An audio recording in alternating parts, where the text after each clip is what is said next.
여러분 안녕하세요, 이 작가입니다. 오늘 하루도 잘 보내셨나요? 오늘 그 변동성이 굉장히 컸죠, 장이. 그죠? 그래서 제가 그냥 계속 보고 있을 필요 없다고 이렇게 말씀드렸잖아요. 그죠? 근데 그나마 다행이에요. 오전 출발할 때는 외국인들이 뭐 엄청 쏟아냈죠, 매물을. 오전장 초반만 하더라도. 그래서 와, 오늘 시장 이거 진짜 힘들겠는데 라고 했는데, 뭐 지금 파생 포지션 때문에 그런 것 같은데 장 후반에 갑자기 급속도로 순매수를 크게 늘리면서 양시장을 그래도 좀 의미 있게 이렇게 반등을 줬어요. 그죠? 특히 이제 코스닥 시장에서 거의 1000억 가까이 매수를 해줬죠. 그죠? 오전장에 극심하게 빠질 때는 한 800억 수준 매도까지 나오지 않았었나요? 제가 다 보지도 않았는데 요 정도까지 보다가 안 봤는데, 그러면은 실제 순매수 규모로 따진다면 거의 이때 대비해서 보면은 2000억 가까이 순매수를 한 거잖아요. 그죠? 엄청난 양이죠, 진짜. 그래서 외국인에 의해 가지고 결국은 또 시장이 움직였습니다. 외국인 놀이터 같아요. 그냥 요즘에 보고 있으면은 재밌습니다. 그래서 보시면요, 그 상승 종목 수가 괜찮게 나와졌어요, 오늘은. 그죠? 특히 코스닥 시장에서 오늘은 조금 의미 있는 반등을 주는 기업들이 꽤 많았어요. 그쵸? 기존에 좀 힘을 못 쓰던 기업들도 자리를 좀 찾아가는 모습을 많이 보여줬는데, 지금 보시면은 투신도 오늘 순매수를 엄청 해줬네요. 140억 순매수를 해줬거든요. 이러니까 이제 그 펀드 환매성 매물들이 안 나와버리니까 종목들이 좀 잘 갈 수 있었던 그런 배경이 됐겠네요, 이게. 그죠? 이렇게 보시면 되고, 연기금은 어땠나요? 연기금도 소폭 순매수를 해줬었네요, 오늘은. 전반적으로 시장 분위기가 좋았네요. 그런데 이렇게 따진다면 표면적인 것보다는 지수가 좀, 종목들이 그렇게 시원하게 가지는 못했네요. 또 내용이 엄청 좋은데 근래 들어서 제일 좋았네요, 내용은. 그죠? 근데 보시면은 또 지수도 마찬가지로 재밌죠. 그죠? 외국인들이 그냥 가지고 놀았죠, 우리 국내 시장을. 그래서 바라보면서도 그렇게 썩 유쾌하진 않았는데, 뭐 어쨌든 뭐 시장을 잘 위로 보내줬으면은 고마운 거죠, 뭐. 그죠? 감사합니다 해야죠, 뭐. 그쵸? 그래서 코스피 쪽이 상대적으로는 조금 약했네요, 오늘. 코스닥 시장에 비해서는 조금 약했는데, 보면은 뭐 외국인들이 좀 팔았네요. 그 코스피 시장에서 좀 팔았고, 복잡하네요, 진짜. 그죠? 그래서 6월이죠. 6월 10일이죠. 10일에 이제 그 선물 옵션 동시 만기일이 있는데, 그때까지는 좀 변동성이 심할 수밖에 없어요. 제가 봤을 때는 이거 단기간에 안정감을 찾기는 좀 힘들 것 같고요. 피차익도 엄청 쏟아지고 있지, 계속해서. 그죠? 그래서 지금 예탁금도 지금 63조대로 떨어져 있기 때문에 개인의 힘도 없어가지고 이거 개인이 지수방어 못합니다, 이런 환경에서는. 그래서 그냥 외국인만 바라보는 투자를 당분간 좀 해야 되는데, 시장을 안 보면 되죠. 그죠? 시장을 안 보고 그냥 가져갈 수 있을 만한 기업들을 선정해가지고 그 기업들만, 그 주가 흐름만 보면서 저가에 그냥 천천히 담아버리면 되는 거죠. 그죠? 시장 상황을 계속해서 매일같이 바라보면 힘들지 않으세요? 막 장중에 뭐 몇 시에는 어떻게 됐습니다, 이건 어떻습니다, 이거 계속 보고 있으면 머리 어질어질 하지 않으세요? 그쵸? 볼 필요 없어요, 그거. 뭐 만약에 좀 상승 탄력이 예상되는 지점이다, 시장 전체 시장 기조가 어떤 상승 탄력 가능성이 좀 내비쳐진다, 그리고 개인의 힘이 좀 살아있다, 이러면 반등에 대한 기대감을 가지고 좀 매수 타이밍을 잡아보겠는데, 지금은 그런 상황이 아니고 그냥 외국인이 이렇게 하자 하면 해야 되고 저렇게 하자 하면 해야 되는 상황이어가지고 그렇게 크게 집중을 해야 될 만한 필요성을 저는 좀 잘 못 느끼겠습니다. 그래서 오늘 같은 경우도 동시호가 때 MSCI 편입이 있었죠. 그쵸? 리밸런싱이 있었죠. MSCI 뭔지 모르시는 분들 계시죠? 그래서 MSCI가 뭐냐면요, MSCI인데요, 이게 뭐냐면 모건 스탠리 캐피털 인터내셔널에서 발표하는 그 세계 주가 지수, 뭐 그렇게 보시면 돼요. 그래서 분기마다, 그리고 반기마다, 분기는 2월하고 8월이죠. 그리고 반기가 5월하고 11월이죠. 그죠? 그래가지고 요렇게 보시면 되는데, 요렇게 해가지고 이제 리밸런싱을 계속 해줘요, 여기서. 그래서 유통시총이라든지 그 다음에 뭐 평균 거래대금 같은 걸 기준으로 해가지고 그 기준에 부합하는 기업들은 편입시키고, 그 다음에 또 이제 편출시키면서 리스트업을 꾸준히 합니다. 요걸 기준으로 해가지고 이제 글로벌 펀드들이 신흥국에 대한 투자 지표를 삼거든요. 그래서 영향력이 꽤 크죠. 그죠? 요 지표 안에 편입되는 기업들은 좀 탄력이 좋을 수밖에 없죠. 그죠? 그래서 뭐 DM 그리고 EM 그리고 FM 이렇게 나뉘는데요. 그러니까 선진 시장, 뭐 신흥 시장, 그다음에 프론티어 시장 이렇게 나뉘는데 우리나라는 MSCI에서 지금 요 EM에 들어가 있어요. 신흥국으로 분류가 되어 있습니다. 선진 시장으로 좀 가져야 되는데 그죠? 여기에 이제 평가받는 데까지 기간이 좀 걸려요. 2년 정도 제가 걸리는 걸로 알고 있거든요. 그래서 그렇게 보시면 되고 일부 종목들이 만약에 이렇게 신규 편입이 되잖아요. 그러면은 일단 발표를 해요. 그리고 랜덤으로 발표 날짜 정해가지고 발표를 하고 나서 그 달에 이제 마지막 주쯤 해가지고 정해진 날에 리밸런싱을 해주거든요. 바꿔준다는 거예요. 편출 대상이 되는 기업들을 빼주고 다시 신규 편입되는 종목들로 바꿔주는 거거든요. 그 리스트를. 그래서 그렇게 되면은 이제 그 편입되는 종목들에 대해서 그 패시브 자금이 들어와요.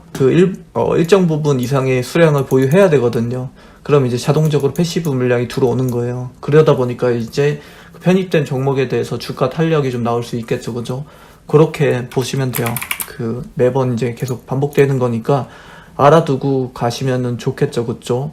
그래서 2월하고 월만 기억을 해두시면 돼요. 2월하고 8월에 이제 분기 리밸런싱이 있고요. 그리고 5월하고 11월에 반기 리밸런싱이 있으니까요. 요 날짜만 좀 기억을 해 두시면 될 것 같아요. 그래서 보통은 이제 그 발표 당일에 그 해당 종목들이 좀 탄력을 받고요. 그 다음에 리밸런싱이 되는 그 사이 구간에서 좀 횡보가 나와요. 보통은. 그래서 크게 이렇게 움직임은 없다가 그 다음에 당일에 이제 패시브 자금 들어올 때 요 날에 이제 보통 좀 탄력을 받는 경우가 대부분입니다. 근데 탄력을 받고 나서도 또 다시 또 이제 뭐 꺼지고 횡보하고 막 그래요. 그래서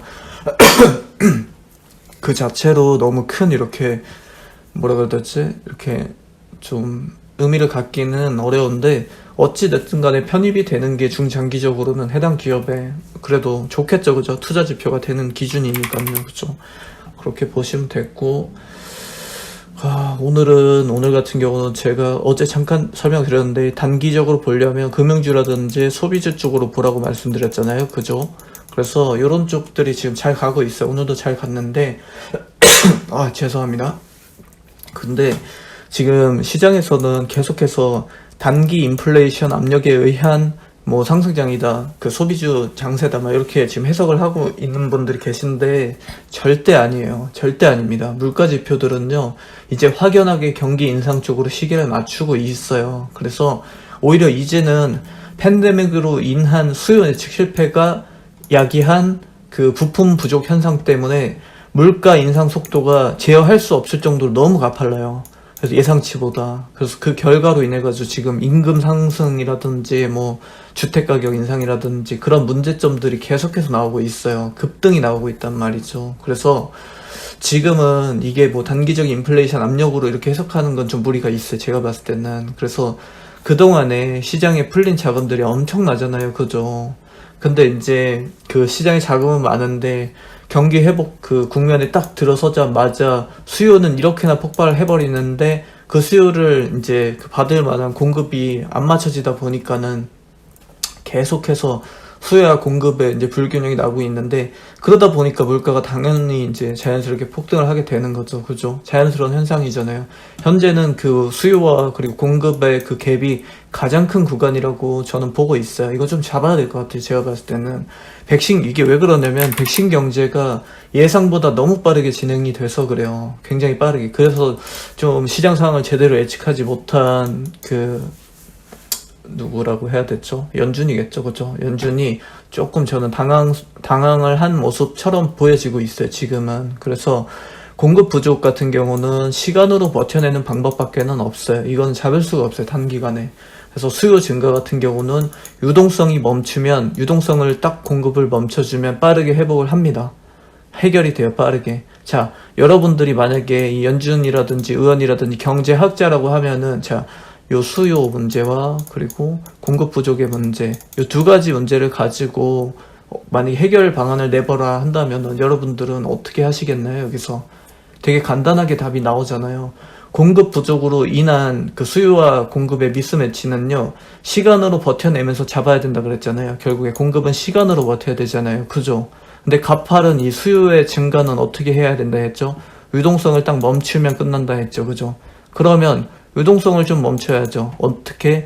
시간의 속도에 맞춰서 천천히. 그러면 결국에는 답은 뭐죠? 유동성을 시간의 흐름에 맞춰서 천천히 제어하다 보면은 공급 부족 현상이 병목 현상이라고 하거든요. 병목이 해결되는 지점하고 그 다음에 수요가 자연스럽게 균형이 맞아지게 되겠죠. 그죠? 이렇게 보신다면은 연준이 어떻게 하겠습니까? 이제 테이퍼링을 하겠죠. 그죠? 그 자산 매입 규모의 축소잖아요. 그죠?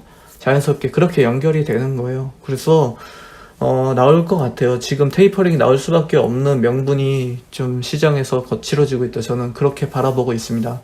그래서 경험적으로 본다면 유동성 파티 이후에 공급 부족은 그렇게 길게 가지는 않아요. 길어봐야 반년 정도 갔던 걸로 저는 보거든요. 그래서 원자재 가격이 진짜 끝을 모르고 튈 수는 없어요. 결국에는 맞춰져요, 이것도. 어젠가 엊그제 글에 적어드렸었는데 기업들이 이제 차츰 원자재 가격 인상에 대한 페널티를 상품가에 전가하기 시작했거든요. 상품가에, 그러니까 소비자들한테 전가하기 시작을 했다는 말이에요. 이게 뭐냐, 끝물이라는 거예요, 결국은. 그래서 지금 식음료라든지 뭐 소비주들 흐름 괜찮죠, 그죠? 근데 인플레이션의 압력에 의한 그 자동 반사적인 움직임이라고 봐야 되는데 요런 거는요 지속 가능성이 없어요. 이제 이 가운데서 뭘 봐야 되느냐, 그럼 상품가 인상에 대한 명분을 유지하고 갈 수 있을 만한 알짜 그 기업들만 콕 집어서 보셔야 돼요. 아마 이제 그 쇼티지 랠리 이후에는 전부 다 그 교통 정리가 좀 될 거예요. 그래서 그 외에 이제 수요와 공급의 단순한 이 격차, 불균형으로 인해서 치고 올라왔던 기업들은 풀썩 주저앉을 거예요. 어쩔 수 없어요. 그죠? 그래서 기업 좀 잘 보셔야 돼요, 여러분. 소비주를 하시더라도 기업 선정을 정말 잘 하셔야 됩니다. 그래서 지금은요, 어떤 현상이든 시장에 나타나고 있는 현상들이 죄송합니다. 그 뿌리를 가지고 일어난다라기보다는요, 좀 불확실성에 기인한 현상들이다라고 저는 보고 있거든요. 그래서 전체적으로는 그 인플레이션, 그러니까 물가 인상에 대한 그 틀 아래에서 이거는 어떤 산업은 이래서 안 되고 어떤 산업은 또 저래서 안 되다 보다 보니까 결국은 이 갈 곳 없는 돈들이 그 좁은 틈을 비집고 막 들어가고 있는 거예요. 어찌됐든 간에 지금 그 인플레이션 양세잖아요. 그럼 지금 같은 경우는 소비주들이 탄력을 받기가 명분이 서기가 가장 좋잖아요. 더 비집고 막 이제 그 각종 소비주들로 돈이 막 쏠림 현상이 일어나고 있다고 저는 보고 있는데, 요게 이제 만약에 이 국면에서 조금만 인플레이션 해소가 되거나 연준에서 다시 자세를 방향성을 잡아주게 되잖아요. 그러면 급격하게 시장은 또 성격이 변화할 거거든요. 성장주 위주로.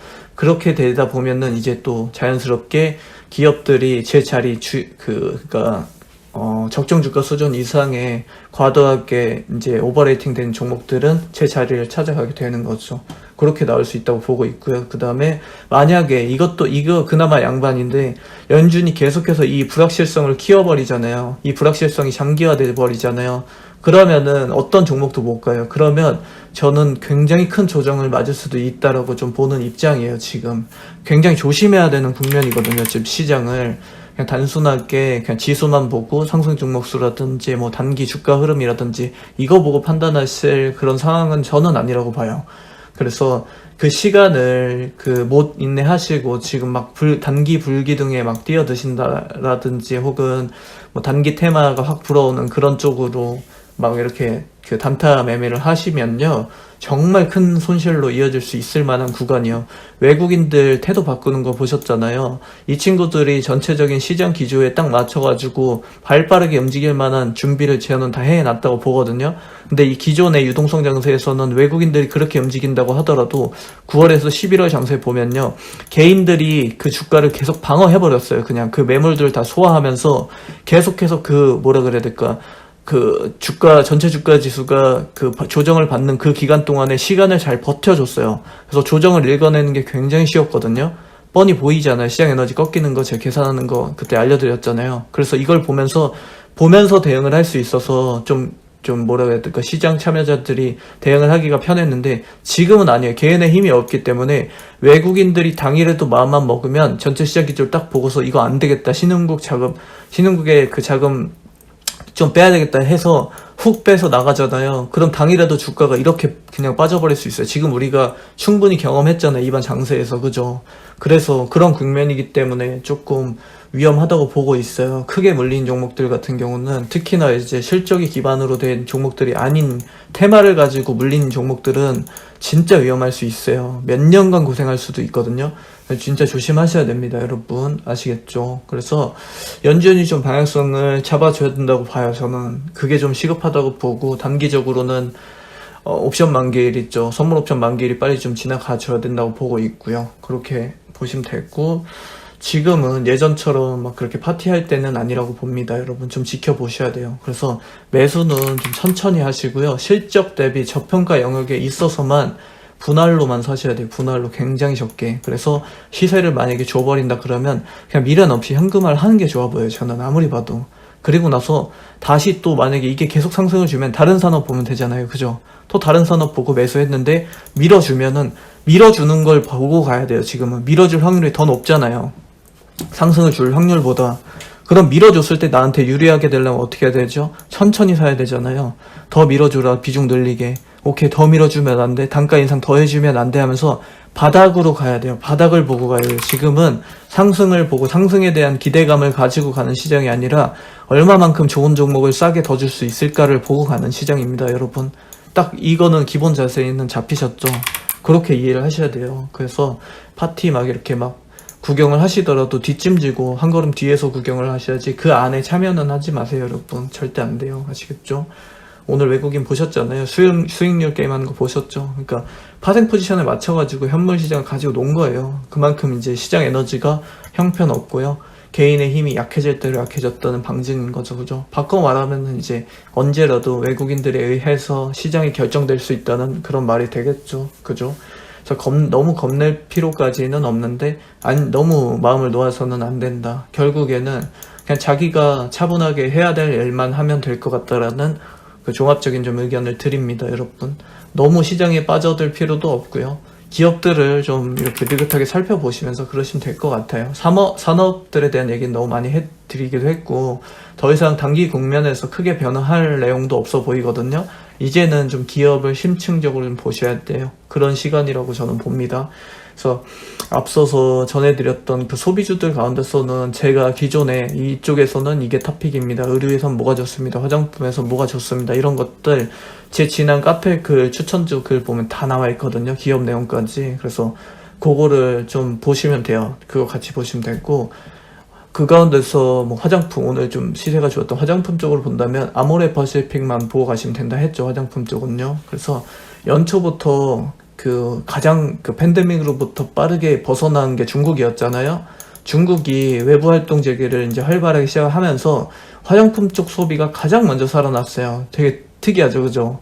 그래서 마스크 시절을 이제 딱 벗어나자마자 메이크업 그 색조 쪽, 그 베이스 메이크업 쪽하고 그 다음에 색조 쪽이 양쪽이 한 번에 같이 살아났어요. 그래가지고 그 회복에서 이제는 2분기로 3분기로 갈수록 반등 국면까지 접어들 만한 그런 시점이 아닌가 그렇게 그냥 보고 있고, 만약에 글로벌 수요가 같이 살아나잖아요. 그럼 대체적으로 우리나라 기업들이 이쪽은 좀 유리한 편이에요. 그래서 특히나 이제 제일 중요한 게 그 면세점 그 채널 수요거든요. 이쪽이 좀 잡혀줘야 되는데, 면세점 그 채널 수요가 잡히게 되면은 굉장히 크게 타격 받을 수 있거든요. 이따 보거든요. 근데 이게 어느 시점에 어떻게 가셔야 될지는 아직 제가 감이 안 와요. 그것까지는. 여전히 백신 접종률이 낮잖아요. 그래서 얼마만큼 이제 빠르게 집단 면역으로 들어갈 수 있을지를 봐야 되는데, 우리나라 같은 경우는 지금 아직도 너무 허덕이고 있어가지고, 그렇다고 이거를 미리 들어가서 앉아있자니 이미 상승분은 크고, 기회비용을 바로 쓰고 싶지는 않고 좀 그런 애매한 환경이에요. 이때 막 추천드리고 이미 상승분이 크잖아요, 지금. 그래서 어느 정도 좀 만약에 팬데믹이 좀 더 거세져가지고 못 잡아서 좀 이렇게 주가 하락이 좀 나와주면 이 지점에서는 확실하게 지금 딱 저가에서 타이밍 잡아야 됩니다 하겠는데, 지금 그런 흐름도 전혀 아니어가지고 조금 애매하네요. 그래서 무튼 만약에 기존에 아직도 보유하고 계신 분들이라고 한다면 가지고 계실만 하죠, 지금은. 그죠? 이렇게 보시면 되고, 그 다음에 자동차 쪽 얘기 엄청 많으시더라고요, 오늘도. 근데 계속 똑같은 말씀 드리지만 자동차 쪽이 지금 상당히 조정이 길거든요, 예상보다. 근데 글로벌 환경은 좋아지고 있어요, 계속. 아무래도 지금 시점에서는 그 차량용 반도체 수급 문제를 얘기하지 않을 수가 없죠. 그죠? 1분기까지는 그 기존 재고분으로 어떻게 견디는 분위기였어요. 근데 2분기부터는요, 그 세계에서 유일하게 이제 계속 생산을 지속할 수 있었던 BMW 그리고 현대기아 그룹이었거든요. 요 잘 버텨주던 현대에서도 자신이 없다 그랬어요. IR에서. 그래서 그만큼 심각했어요. 목표 가이던스 자체가 전부 다 하향 조정됐잖아요, 이 시점에서. 근데 주가가 생각보다 잘 버티고 있죠. 지금 행보 잘하고 있죠. 그죠? 좋은 신호예요, 여러분. 자동차 산업은요, 향후에 배터리라든지 자율주행 쪽으로 인해서 구조적인 중장기 모멘텀이 살아있어요.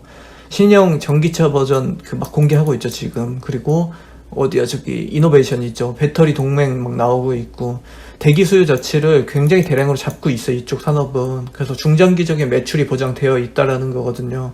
눈 아픈 최악이에요. 바로 눈 아픈 최악인데, 저 멀리 이렇게 오아시스가 지금 보이는 그런 국면이라고 보시면 돼요. 결국은 간다라는 거죠. 탑픽은 현대차라고 봐요, 저는. 현대차라고 보고, 그 선순환 그 사이클에서 실적하고 그다음 성장성을 함께 다 잡을 수 있는 기업이라고 봅니다. 밸류에이션 자체가 좀 다시 잡힐 것 같아요, 저는.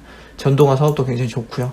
그 다음에 현대모비스라든지 뭐 현대위가 다 좋다고 말씀드렸죠. 저가에서 찬스라고 보고 매수 의견 계속 유지합니다, 저는.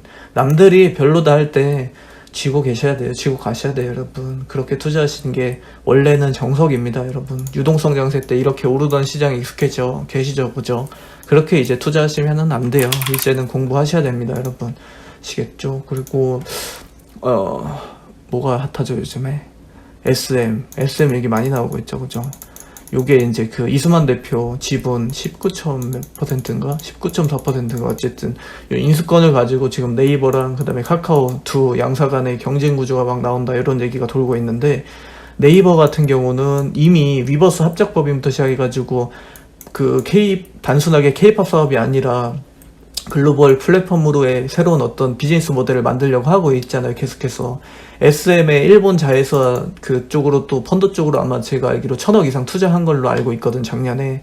그래서 하이브랑도 지금 합작법인을 통해가지고 막 큰 그림을 그리고 있잖아요. 그래서 저는 네이버의 그 IT 기술력하고 그 다음에 그 엔터가 가지고 있는 어떤 마케팅적인 부분들을 결합시켜가지고 글로벌 대형 엔터가 우리나라에서 하나 나오지 않을까 하는 기대감을 계속 가지고 있어요, 지금. 이거는 주식시장을 떠나서도 굉장히 기분 좋은 이슈라고 저는 보고 있거든요. 그래서 엔터 쪽도 한 일주일 전부터 얘기가 꾸준히 돌긴 했거든요. 이쪽 지금 기간수급 많이 잡힌다고. 근데 예전부터 엔터는 말씀드렸지만 핵심은요, 오프라인 공연 재개예요. 그게 핵심이에요. 모아가실 거면은 저가에 꾸준히 모아가시고 길게 보셔야 돼요. 요 경기 회복 확실하게 재개 국면까지 들고 가신다는 개념으로 보셔야 돼요. 아시겠죠? 그 가운데서는 하이브는 뭐 그냥 압도적인 그 원탑이라고 보고 있고요. 탑 매력도라고 보고 있고, 그 세 기업 가운데서는 YG가 좀 투자 매력도가 높아 보여요, 저는. 그 세 개를 같이 비교한다고 했을 때. 근데 지금은 SM도 그렇고 JYP도 그렇고 다 잘 가고 있죠, 그죠? 그래서 시세 잘 보셨다면은 그냥 뭐 단기 매매 하실 거면은 차익시장 하시면 되고, 경기 재개 국면까지 길게 끌고 가신다 하더라도 그렇게 부담되는 수준의 어떤 산업 업황은 아니다, 이렇게 보고 있습니다. 그리고 좀 지루한 쪽으로 말씀드릴게요. 지루하고 힘들어 하시는 쪽으로만. OLED 지금 엄청 힘드시죠, 여러분? 저 때문에 많이 사셨을 것 같은데, 지금 또 뭐 부품 부족이다, 뭐다, 말 엄청 많잖아요. 근데 시장 전망은 정말 좋아요, 이쪽. 몰라서 하는 얘기인데, 중소형 OLED 수요가 가장 먼저 고개를 들 거예요. 머지 않았습니다, 이제. 그래서 아이폰 그 신제품에 그 OLED 다 쓰이게 됐죠, 그죠? 전체 통계를 낸 걸 보니까 이제 OLED 스마트폰 비중이 2020년 대비해가지고 120% 가까이 확대될 걸로 예상치가 나오더라고요. 당연히 가겠죠, 그죠? 거기에다가 지난번에 덕산네오록스 공부할 때 말씀드렸듯이 노트북이라든지 그리고 TV 쪽으로 이제 디바이스 영역이 시간이 갈수록 확대될 전망이다. 2021년, 22년, 23년까지 시간이 갈수록 이쪽 산업은 좋아질 수밖에 없다라고 제가 그때 공부하면서 말씀드렸잖아요, 그죠? 그래서 이 가운데서 이제 특히 제일 중요하게 봐야 되는 뉴스는요, 삼성의 그 QD OLED TV 패널을 생산한다라는 요 뉴스 보시면 돼요. 요게 제일 중요한데, 요거는 제가 관계자로부터 이제 살짝 들은 얘기인데 하반기에 잡혀 있다고 합니다. 그래서 시생산에 이미 들어갔다고 해요. 그래서 아마 3분기 그리고 한 4분기 구간에서 주가가 최고점을 찍을 가능성이 굉장히 높아 보입니다. 저는. 그래서 덕선 네오룩스라든지 소재 쪽을 보신다면 PI 첨단 소재 좋고요.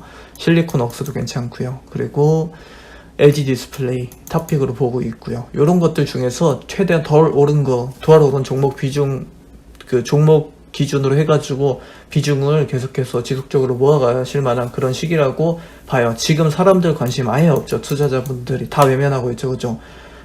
또 그때 가서 사시면 안 되잖아요. 그죠?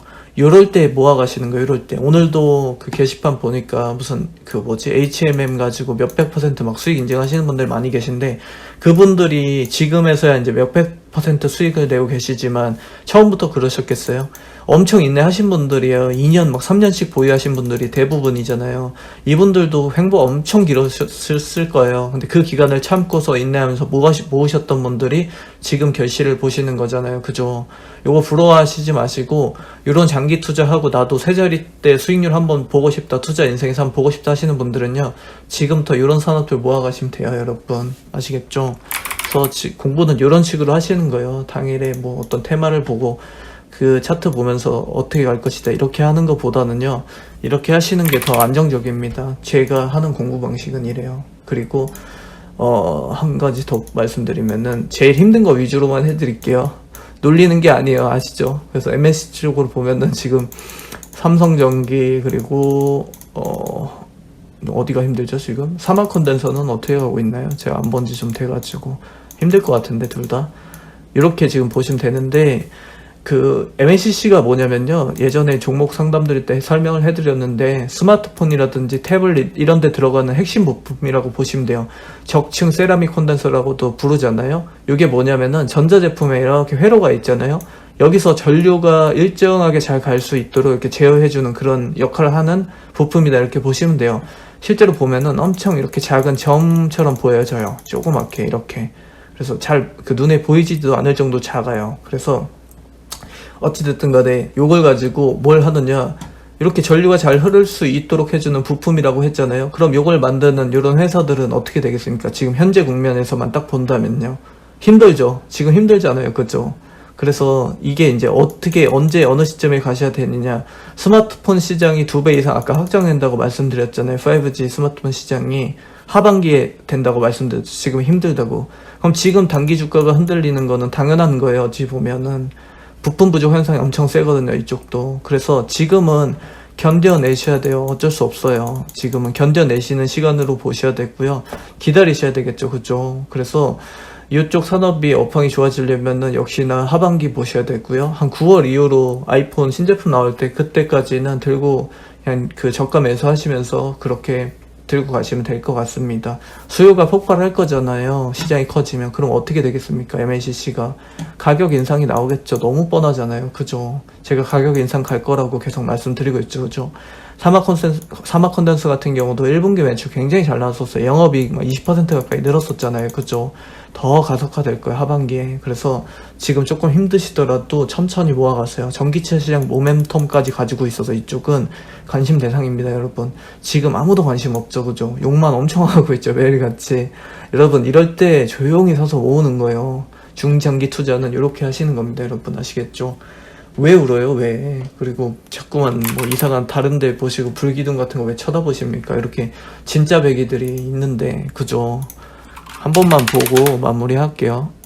어떻게 가고 있는지 제가 안 본 지가 돼가지고 완전 죽 쓰고 있네요. 그죠? 당연하죠. 지금 업황이 눌려 있는데. 근데 갈 거예요. 지금 싸요. 이거 엄청 싸요. 제가 봤을 때는. 그래서 뭐 하다 좀 그냥 넉넉하게 2번, 3번 정도 잡아두시고 꾸준히 모아가세요. 꾸준히 모아가시면은 하반기 때 남들 힘들 때 웃게 되실 겁니다. 여러분 한 번씩만 체크해보고 마무리를 할게요. 산업 컨덴서도 비슷하죠. 뭐 두 개 흐름이 비슷하게 갈 수밖에 없는 업황이고, 그 다음에 덕선 네오룩스도 여기에 거의 껌 붙여놨죠. 그죠? 42,000원에. 그리고 PI도 44,000원, 45,000원 사이에 붙어있죠 지금. 그죠? 이럴 수밖에 없는 환경인데 이거 갈 거예요. 분명히 갈 겁니다. 그래서 이런 쪽으로 아무튼 천천히 모아두시면 될 것 같아요. 여러분, 오늘은 30분 조금 안 돼서 마무리가 됐는데, 확실히 제가 매일같이 영상을 안 찍다 보니까 목이 좀 많이 돌아왔어요. 그래서 좀 살 것 같네요. 그래서 그 당부드리고 싶은 말은, 너무 조급함 갖지 마시고, 좀 지금 보유하고 계신 종목도 잘 못 간다고 하더라도, 누가 막 이럴 때 제일 조심하셔야 되는 게, 누가 막 저 이거 쭉 갑니다, 막 20% 먹었어요, 뭐 몇십 퍼센트 먹었어요, HMM 없으신 분들 뭐 이런 거 있잖아요. 너무 이런 거에 막 그거 조바심 내고 막 하지 마세요, 여러분. 이분들은요, 다 지금 같은 시장에 있을 때 이거를 매수하신 분들이잖아요. 그럼 자격이 있으신 분들이잖아요. 시기할 필요도 없이 그냥 응원해드리면 돼요. 아마 이런 종목들을 지으려면 어떻게 해야 됩니까? 지금 향후에 업황이 상향 조정될 수 있을 만한 흐름에 들어가 있는 산업에서도 가장 저평가 영역에 들어가 있는 종목을 저가마다 계속 꾸준히 모아서 길게 가져가시면 되겠죠. 그죠? 간단하잖아요. 그죠? 이걸 해야 되는 이유가 또 있어요. 지금은 시장이 상승 기조가 아니잖아요. 시장 에너지가 굉장히 혼란스럽다고 했잖아요. 그죠? 질이 안 좋다고 했잖아요. 이런 국면에서 이런 저가 매수를 혼자 시장의 뒤편에서 조용히 꾸준하게 모아가면 시장이 가지고 있는 노이즈도 반대로 피해갈 수 있는 거잖아요. 이렇게 갔으면 이렇게 떨어지게 되어 있거든요. 지금 상황에서는 시세 연속성 내기가 진짜 힘들어요. 지금 구조적으로는. 그래서 그런 두 가지 방향성까지 다 살펴본다고 했을 때, 지금 시장에서는 한 걸음 뒤로 물러서 있는 보수적인 자세가 잘하는 겁니다. 여러분, 아시겠죠? 소외받는다, 나만 좀 못 가는 것 같다, 그런 생각 가지지 마세요. 아시겠죠? 그런 생각을 뭐하러 가져요. 주식 투자는 자신감 있게 하셔야 됩니다. 여러분, 자신감 있게. 지금 굳이 따진다고 하면은, 막 PI로 본다면은 요런 시절이겠죠, 지금. 그죠?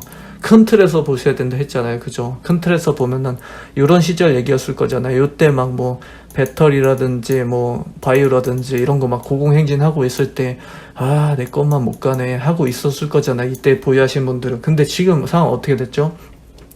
배터리라든지 바이오 같은 경우는 제자리 주까지 막 찾아가고 있죠. 저점으로 다시 찾아가고 있잖아요. 그런 국면에서 이런 기업들은, 이때 횡보가 길었던 기업들은 상승 탄력을 이런 식으로 키우면서 계속 안정적으로 지금 저점 높이면서 가고 있잖아요. 그죠? 이렇게 가고 있잖아요. 이게 실적이 밑바탕이 되기 때문이거든요. 이거는 실적이 개선이 확실하게 보여지는 기업들은 저점을 높여간단 말이에요. 시장 상황에 흔들리지 않고. 그래서 그런 점까지 종합적으로 다 보셔가지고, 지금은 실적이 바탕이 되는 종목들을 저가 매수할 수 있을 만한 시장이다. 그래야 가장 이점을 살릴 수 있을 만한 투자다. 이렇게 정리할 수 있습니다. 여러분, 아시겠죠? 오늘도 굉장히 힘든 시장 속에서도 잘 살아남으셔가지고 다행입니다. 여러분. 그래서 내일도 금요일이잖아요. 내일 하루만 좀 잘 참아주시고, 너무 패닉하지 마시고요. 그리고 마이너스에 좀 익숙해지시고, 무서워하지 마시고 저가 매수 하셔야 된다는 것까지 알려드리겠습니다. 여러분, 오늘도 수고 많으셨어요. 좋은 밤 보내십시오.